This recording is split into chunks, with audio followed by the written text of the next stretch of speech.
मैं सबसे पहले इस पावन धरा को जिसे मयन ऋषि और चेवन ऋषि ने अपनी साधना से पवित्र किया, जिस पावन धरा से महाराज तेज सिंह ने वीरांगना झांसी की रानी लक्ष्मीबाई का सहयोग करने का संघवाद किया था, इस पावन धरा को कोटि कोटि नमन करते हुए आप सभी जनता जनार्दन का मैं हृदय से अभिनंदन करता हूं, स्वागत करता हूं। बहनों भाइयों, आज जब मैं आपके पास आया हूं तो मुझे कहने में कोई संकोच नहीं कि अवश्य समाजवादी पार्टी के वर्तमान नेतृत्व सिंह जी को अवश्य कष्ट हो रहा होगा कि मेरे कैसे सपूत ने समाजवादी पार्टी को कांग्रेस की गिरवी रख करके पूरी पार्टी को ही सत्यानाश करने में उतारू हो गया है।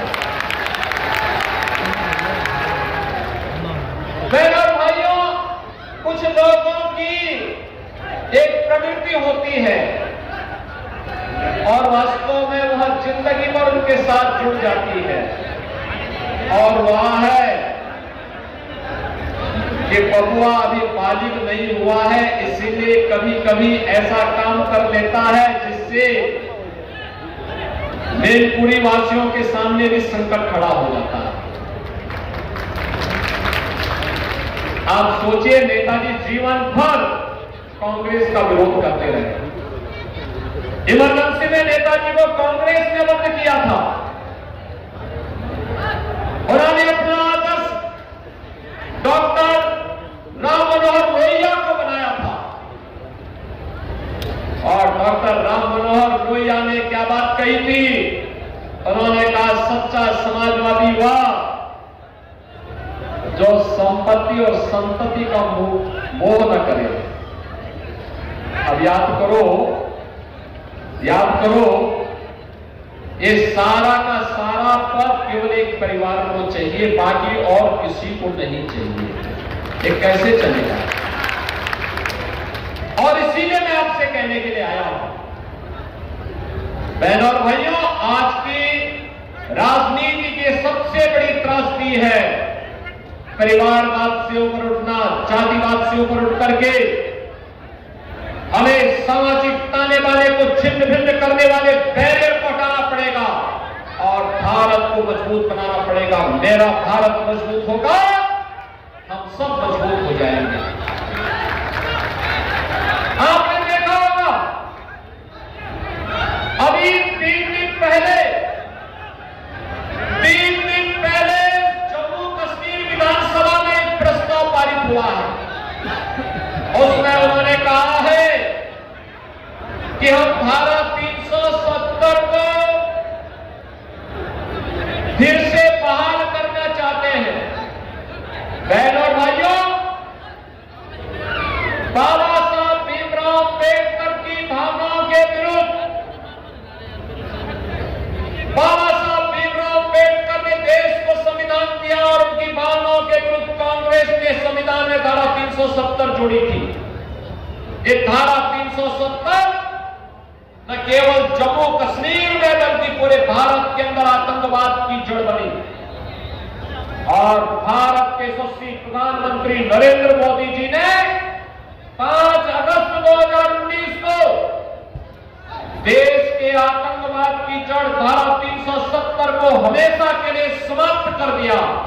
लेकिन इस कांग्रेस की गोदी में जाकर के आज की अखिलेश यादव की समाजवादी पार्टी खेल रही है। ये लोग भारत की एकता और अखंडता को चुनौती दे रहे हैं। कश्मीर में धारा 370 को फिर से बहाल करने की मांग करके आतंकवाद को वापस लाना चाहते हैं। इस भारत में जम्मू कश्मीर में कश्मीरी पंडितों को कश्मीर वैली से पलायन और उनके कत्लेआम को देखा है। मैनपुरी हो या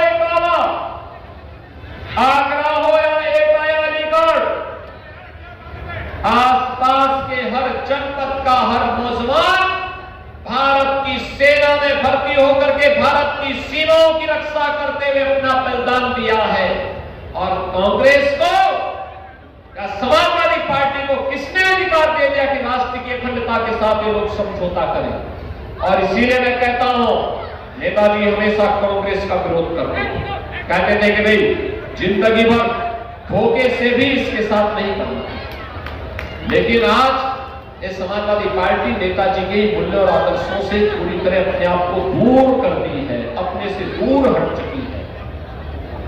और बहनों और भाइयों, मैं इसीलिए आपसे कहने के लिए आया हूं, मैं पूछना चाहता हूं, एक तरफ अपने पिता और समाजवादी पार्टी के संस्थापक स्वर्गीय मुलायम सिंह जी की भावनाओं के प्रति समाजवादी पार्टी का आचरण, और दूसरी तरफ मैं उनसे पूछना चाहता हूं, समाजवादी पार्टी बताए, भारतीय जनता पार्टी ने तो अयोध्या के लिए कहा था कि रामलला हम आएंगे, मंदिर वहीं बनाएंगे, हमने करके दिखा दिया।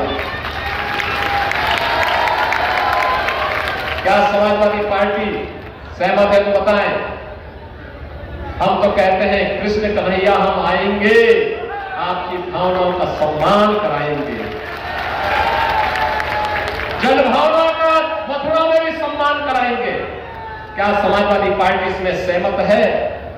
वो बताएं तो। उनको वोट चाहिए, लेकिन कृष्ण कन्हैया का सम्मान नहीं चाहिए, वे इस पे मौन है। बहनों और भाइयों, हमारे कृष्ण कन्हैया कब तक इंतजार करेंगे? और यही मैं कहने के लिए आया हूं। आज तो हमारी सरकार मथुरा, वृंदावन, बरसाना, गोकुल, बंदेल, इन सभी तीर्थों का विकास कर रही है, हजारों करोड़ की परियोजनाओं को वहां लागू कर रही है, विकास के बड़े बड़े कार्य हो रहे हैं। ऐसे लगता है मथुरा वृंदावन फिर से 5000 वर्ष पूर्व के उस कालखंड में जा चुका है, जब कृष्ण कन्हैया स्वयं वहां निवास करते थे। अभी मुझे पिछले कुछ दिनों द्वारिका में जाने का अवसर प्राप्त हुआ। द्वारिका के क्षेत्र का पुनरुद्धार और उसका सुंदरीकरण की योजना गुजरात की सरकार किस तत्परता के साथ प्रधानमंत्री मोदी जी के नेतृत्व में कर रही है। हमारे कृष्ण कन्हैया ने जन्म लिया मथुरा में, लालन पालन हुआ नंद बाबा के घर गोकुल में, उन्होंने लीला रचाई हमारे उत्तर प्रदेश में, और शेष आगे के लिए लोक कल्याण के लिए द्वारिका में जाकर के द्वारिकाधीश बन गए। द्वारिकाधीश बनकर के पूरे भारत और पूरी दुनिया के अंदर सनातन धर्मावलंबियों को कृतार्थ कर रहे हैं, आज भी अपना आशीर्वाद दे रहे हैं। क्या समाजवादी पार्टी मथुरा वृंदावन के बारे में सरकार की सोच का समर्थन करेगी? वे नहीं कर सकते, क्योंकि ये आज की समाजवादी पार्टी तो रामद्रोही है। भगवान राम के मंदिर में दर्शन करने नहीं गए, उनको लगता था वोट खिसक जाएगा। यानी राम मंदिर में जाने में वोट खिसकता है इनका, भगवान कृष्ण की जन्मभूमि में जाने में वोट खिसकता है इनका, काशी में काशी विश्वनाथ धाम जाने पर इनका वोट खिसकता है।